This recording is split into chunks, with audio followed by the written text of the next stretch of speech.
Welcome, basketball fans, and it is another episode here of the BCL Trash Talk Podcast, the official podcast of the Basketball Champions League. I am your host, Josh Bett. This time, he's usually with us in the film room, but he is the man, the myth, the legend, Diccon Lloyd-Smeath. Diccon, my brother, what is up? I'm doing great. Not quite as good as that introduction, but it's great to be here. How's things, Josh? Well, I'm currently right now here in the capital of Lithuania. I'm going to go watch Rytas Vilnius play today in the LKL, but right now, we're here to talk about the Basketball Champions League. Diccon, what a week it was. Let's start off with UBT Cluj-Napoca. Yet again, we keep saying it. They keep playing well. They keep having new game celebrations because they keep on winning. Yeah, I think on your BCL bingo card, very few people had Cluj-Napoca 2-0 in the round of 16. Sitting second in Igor's power rankings. Not many people would have predicted that, but they just keep finding ways to win. Who stand at home, 11-point win, convincing 11-point win. Another huge game from Brandon Brown, 25 points, 8 rebounds. They're just rolling at the minute. I think if you look at it, it was a combined total between Patrick Richard and Elijah Stewart at 33 points. As you said, there's so many scoring options that these guys can go to. You look at Falou Osten, it's looking tougher and tougher as the season goes on, but we'll move on to them very shortly in a moment. Let's talk about Apoel Une Hulon. How many would have predicted that they would have taken on MHP Riesen Ludwigsburg and defeated them by the amount they had won by? I've got to be honest with you, I certainly didn't. I was having a conversation with your regular co-host Igor before. He was expecting a Ludwigsburg win. Probably most people were, the way that they've been playing. But that's just... Hulon is probably the most unpredictable team in the BCL. Week to week, season to season. Every time you never know exactly how you can predict them, but what you can predict is Joe Ragland. Another double-double, 14 assists. The guy is just running the show. Well, Hulon, again, they seem like one of those other teams that, just one player can step up on the night and it could be a good night for the team. In this case, it wasn't Chris Johnson. Usually he's the go-to player for this team. But of course, in this game, Tyrese McGee just erupts for 19 points. Question I ask you, though, do Hulon have what it takes to get to the Final Four? Absolutely. You have to say, they had a strong run last year. It's a club that's getting used to and accustomed to long runs in the BCL. There's no reason this team can't get to the Final Four. Let's move on to another game. A game that probably didn't surprise many, but a team that we probably don't talk enough about. That is GDA Dijon. They go to Istanbul. They take on Devona Kumpercel's mighty Galatasaray in their own backyard, and they win by 3 points. Let's go on. David Holston, one name we need to talk about right now.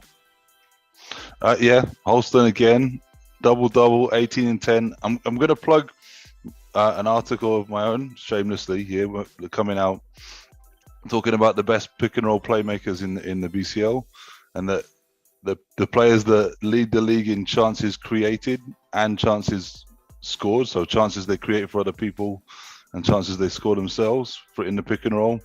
And I think you already know that without even reading the article, David Holston's going to be pretty high up in there. He's just impossible to guard, basically. He's a matchup nightmare for everybody. And when it gets to that stage late in the fourth quarter, you just know what's coming, and he did it again. Here's the one thing I'll say about that game. I know everybody's very excited because GDA Dijon, we talk about David Holston being one of the best guards in the league. But let's look at some stats here. The fact that they only won by 3 points against Galatasaray. David Kravish, 15 points, 18 rebounds. Devona Kumpercel, only 11 points. Melo Trimble, I think he had 11 as well. And then you look at the likes of D-Bus, only with 8 points. For them to only lose by 3 points, I got to tell you, that's the only way people can beat Galatasaray these days, is when these guys have a bad day. Now, credit to GDA Dijon for winning that game, but if any of those players step up and have a better score at night, I'm very convinced that Galatasaray is taking that win. For sure, if you watch the game again, Trimble looked like he was hesitant to shoot at times, and there was not the richest vein of confidence flowing through Galatasaray that game, and you'd expect them, with the tempo they play at, in another night to to find a bit of a flow and just go on one of the scoring runs that they always do, but they didn't. And you have to give some credit to Dijon defense as well. They found the adjustments. Oh, definitely, it's a great matchup. But let's move on now to Prometei. Tuesday night, they're at home to Unicaja. They're down 3 points. You know who the ball's going in the hands of. It's going in the hands of one player. He's been doing this time and time again this season. Chris Do gets the ball, and in Chris Do fashion, he's able to make space, make a three-pointer, but he's fouled. He goes to the free throw line, he hits a shot. That's a huge victory for a team that started this season off very shaky in the Basketball Champions League, but only just managed to make it into the play-ins. Now, Thursday night, why this was such a big game for Prometei, because finally, Miro Miracle Balan is back. We are talking about a guy last season when he was playing in Sassari as the go-to player. He hasn't looked like himself all season. He was averaging 7.5 points per game this season, as opposed to last year, averaging 18 points per game. And all of a sudden, what did he have? Was it 36, 38 points against Filou Ostend? It checks notes. 38 and 10. 38 and 10. The crazy thing about that game is if you watch it back, almost everything was on the left block. You know, first play of the game, I would say that Bremer never wants to see Miro Balan ever again. You know, like that. I guess Ostend decided that they were going to let them go one-on-one, and they were going to try and guard Miro Balan one-on-one, and then let him have the left block. And that did not work out too well. You know, first play of the game, up and under. Second play of the game, that front pivot spin. Then he's bullying people underneath the rim, getting anything he wants. We reached the stage in the third quarter. Balan bullies himself to the rim, misses, gets his own rebound, finishes, and he's running down the court saying this guy's too small. You know, and Bremer is 6'10", with probably the longest wingspan we've ever seen in the BCL. And Miro Balan's, you know, trash talking, saying this guy's too small for me. So just one of those nights, and maybe the lesson is you don't let a player like Miro Balan have everything he wants. I think now Prometei's found their balance, because at the beginning of the season, you could see this team was just trying to figure out how to play alongside each other. I mean, so many great players, DJ Kennedy, DJ Steffens, of course, D'Angelo Harrison, Sean Evans. And I kept saying to myself all the time, when are they ever going to get Miro Balan in the mix? And I'm telling you, on Thursday night, it looks like now they've sorted their post play out along with a strong perimeter play. Prometei, for me, could be a heavy favorite now to get to the Final Four. But let's move on. Let's talk about the veterans, the old boys, the inaugural champions, Tenerife. What a week it's been for them. We said it before the round of 16. You know, the Tenerife is starting to look ominous, starting to round into shape. They've just beaten Juventud in the Copa ACB, in the Copa del Rey, and rolling right now. What did Kyle Wiltjer again? Check notes situation. Sorry. 25 points, shot 82% from 2-point range. You know, usually if you see Kyle Wiltjer have a 20-point game, 20-plus point game, you're expecting a ton of threes, because that's what he does. He had 1 3-pointer. What you don't usually expect to see Kyle Wiltjer do is 3 dunks, 2 of them blow-bys from the perimeter, and throwing it down on people. He was definitely in the mood that day. I don't know how you defend Iberostar Tenerife, because the first thing they're going to go to is a pick and roll. Once they go off that pick and roll, they're going to try and get a switch. At that point, you go down to the Shermanator, Yogi Shermadini in the low block. Maybe then you go to the likes of Kyle Wiltjer in the low block. If you do have that mismatch in the perimeter, you got the likes of Marcelino Huertas. You've got other players on the perimeter that can step up and hit big shots. Sasu Salin. I mean, they look very lethal right now. But as I said it, they've now looked very lethal at the right time that could possibly get them the momentum going back to a Final Four and could possibly bring home that second championship. Remember, I think they're hungry to bring back 2 champions, because Herrera and Pablo Burgos did it 2 years in a row consecutively. I think Lenovo Tenerife is on a mission. They are obsessed. They are possessed to bring back a second championship. Now, for the main event today, I'm going to go meet the man from Canada, Kyle Wiltjer. Well, let's head over now for the main event here of the BCL Trash Talk podcast.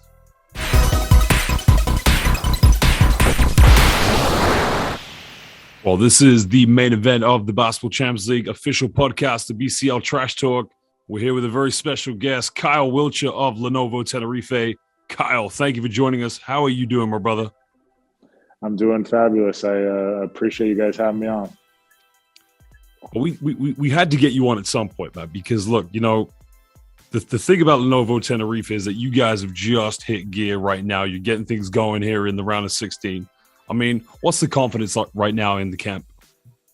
Yeah, I mean, it's looking really good. You know, we're kind of rolling, and you know, knock on wood, we don't have any major injuries, so we're at our full strength, and you know, we're looking to do damage. You know, this is as soon as this new playoff format started, we just want to take one game at a time, and you know, we're going to continue that approach moving into the playoffs.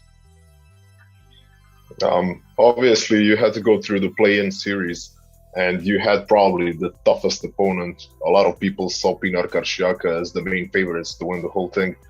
Now, beating a team like that in this phase, does this give you the confidence like, okay, now we're the top dogs, now we're the ones to beat, we're going to be number one at the end of the season? Yeah, for sure. I mean, that team is a spectacular team. I'm very familiar with them because I played in Turkey the last 2 seasons. So as soon as we had to play against them, I wasn't too excited. But, you know, I got to give our team a lot of credit because they weren't a tough opponent. I mean, they were a very tough opponent to get through. So because we got through them, you know, it kind of gave us the confidence that we can beat anyone. So we kind of used that momentum going into the next series. And, you know, now we're looking at our best. Let's talk about that system, of course. Now you're here at Lenovo Tenerife. How has it been the transition for you to fit into the system that they have? I mean, they have such a great system with inside and outside players. How are you being able to adapt to it?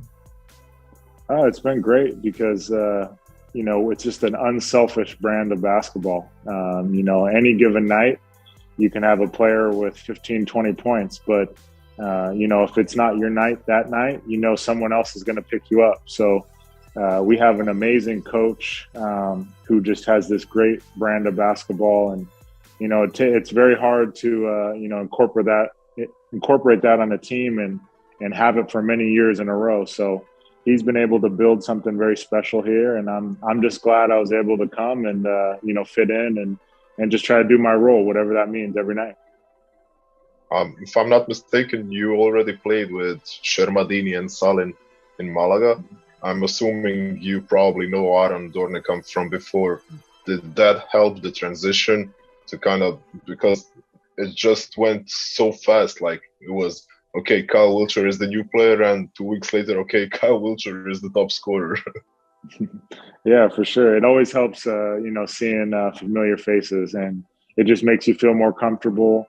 But, you know, everyone, we have some veteran guys like Marcelinho Huertas that, you know, he's the, you know, the leader of the group, and he's kind of leads by example. So it kind of helped me, you know, just come in and work hard, and I didn't have to really worry too much. I just played my best and play really hard every night, and I knew it would come around my way at some point. Going back to the coach now, Tus Vidareta. You know, you've played for some really good basketball coaches, as we already mentioned. Nick Nurse, the national team in Canada. Mark Few when you were at the Zags, Calipari as well. Vidareta, where does he fit in for you? What kind of coach is he like, and what's the experience been like playing for him? Oh, it's been amazing. You know, just like you said, I've played for some great coaches, and, you know, it's really hard to build a culture over a number of years. And he's, you know, we're in the Spanish league. The team does really well, and then now Champions League. So, the consistency there is just incredible. And for me, playing, you know, under that system is great. And you know, it makes my job easy because I don't have to think too much. I just go out there and, you know, listen to the coaches. I know that you're a big fan of everything that we do as BCL online on social media and with our content. I know that you're a big fan of Josh, actually, and here's an opportunity for you. As a matter of fact, it's Josh's birthday today. So you get to congratulate him for his birthday right now. Hey, Josh, happy birthday! My whole entire family gets a kick out of his broadcast, and it's funny because you never put a face behind the people on the mics, but as soon as I saw him on Twitter, I've just been tweeting him every game now. So I'm loving the content, and like you said, the Champions League is doing a fantastic job. I mean, I've been in the league for now, I think, my third year, so it's really cool to see the improvement of the league and the quality of teams, and then now the online presence. They're killing it. So whoever's running the social media team needs a raise. I'll have to pass that on. I appreciate it a lot. Thanks a lot, Kyle. I appreciate it a lot. But look, Kyle, this is the BCL Trash Talk podcast. Let's turn left now. We know what a great player you are. You play for a great team. Let's talk about life in La Laguna in Tenerife.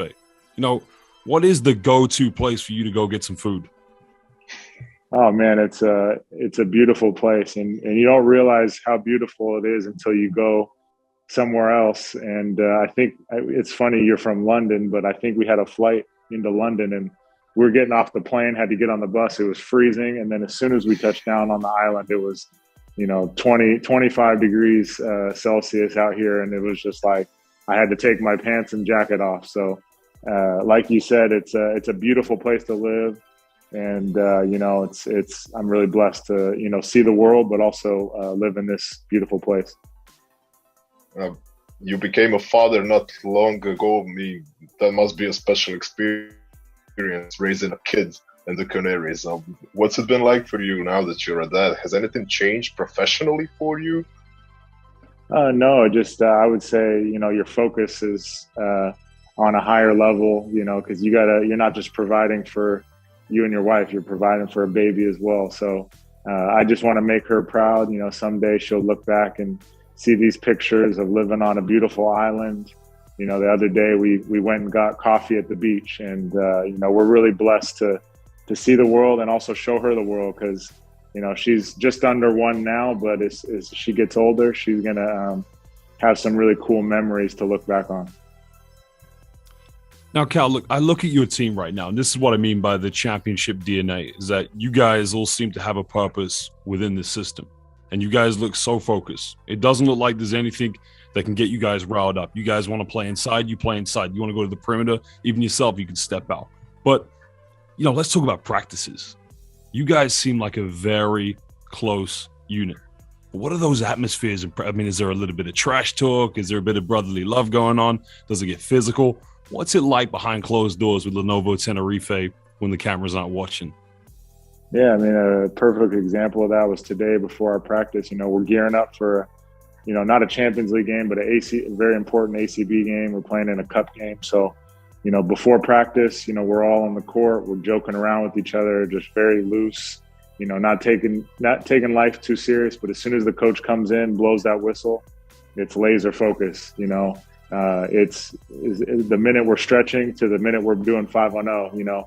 Some days it seems repetitive. We go through our offenses, we go through our defenses. Every single day we have a routine that's the same every time. So we do our lifts. And so, it's a super professional organization. And, the